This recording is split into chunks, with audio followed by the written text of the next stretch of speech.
Le plan de réussite a 3 pieds. Nous, dirigeants, avons déjà remarqué que ceux qui réussissent ont tendance à réussir dans plusieurs aspects de leur vie, pro comme perso. Mais que se passe-t-il pour eux, pour chacun des membres de nos équipes, pour nos codires, pour nous-mêmes?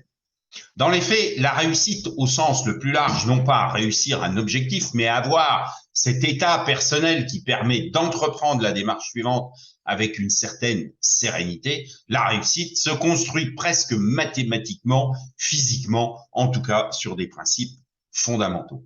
Qu'est-ce qu'un plan de réussite? Comme chaque plan dans l'univers, le plan de réussite, pour être positionné et solide, doit reposer ou doit être constitué de 3 points, de 3 pieds. Qu'est-ce qu'un pied? Un point d'appui. C'est un objectif, une démarche personnelle ou professionnelle qui fait pleinement partie de notre vie, qui est même notre vie.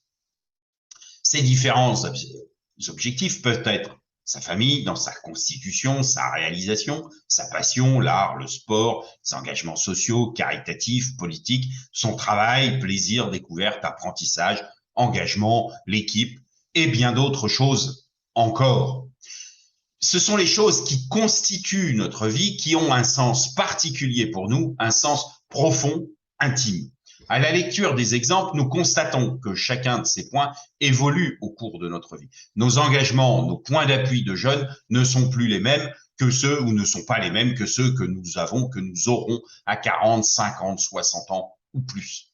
Notre plan évolue, se transforme au gré des plans précédents, au gré de nos réussites, de nos échecs. Nous, dirigeants, constatons dans nos équipes des personnes qui ont su trouver cet équilibre du plan et qui, quelques années plus tard, l'ont perdu. Ils ont perdu pied. Et si le nombre était peu important? Imaginons un seul engagement et un seul. Dès que nous avons un dysfonctionnement, une mésaventure, tout s'écroule. Notre monde s'écroule. Maintenant, imaginons 2 pieds seulement. De la même façon que si nous posons une feuille de papier sur une règle, elle peut tenir en équilibre quelques instants, mais dès le moindre courant d'air, dès le moindre changement dans l'environnement, la feuille glisse de la règle. 3 pieds, 3 points est le nombre suffisant en physique pour définir un plan. Nous savons aussi que dès que ce nombre dépasse 3, le plan est imparfait. Essayons simplement de faire un plan parfait avec les 4 pieds de notre chaise.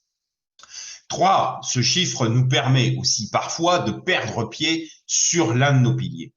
Cela nous permet de nous donner un peu de temps, l'équilibre instable des 2 piliers, pour reconstruire la phase suivante. Revenons à nos engagements. Dès que ce nombre est trop important, nous connaissons ces proches qui courent par monts et par vaux sans jamais avoir ce sentiment de satiété. Que faire? D'abord, pour nous, sachons nous investir ailleurs que dans nos entreprises. Ce plan de réussite ne peut être exclusivement tourné sur un unique but. Sachons trouver notre équilibre de vie sur les 3 piliers qui nous construisent. Sachons aussi redéfinir ces 3 piliers lors de l'évolution de notre vie, lors de changements de vie. Et pour nos collaborateurs, soyons attentifs aux réussites de chacune des réussites. Si l'un des piliers de ce collaborateur est son engagement pour notre entreprise, parfait. Prenons connaissance de ces autres piliers qui constituent, avec son engagement pour nous, son équilibre de vie. Si l'un des 3 flanche, nous savons que l'équilibre s'écroule. Alors prenons le temps de connaître leurs autres approches. Sachons aussi reconnaître les boulimiques des piliers. Ils agissent fortement, certes, mais parfois ils se perdent. Premièrement, connaître nos 3 piliers actuels. Deuxièmement, assumer nos 3 piliers. Troisièmement, aider chacun à assumer ces 3 piliers. À très bientôt sur le terrain, à votre disposition.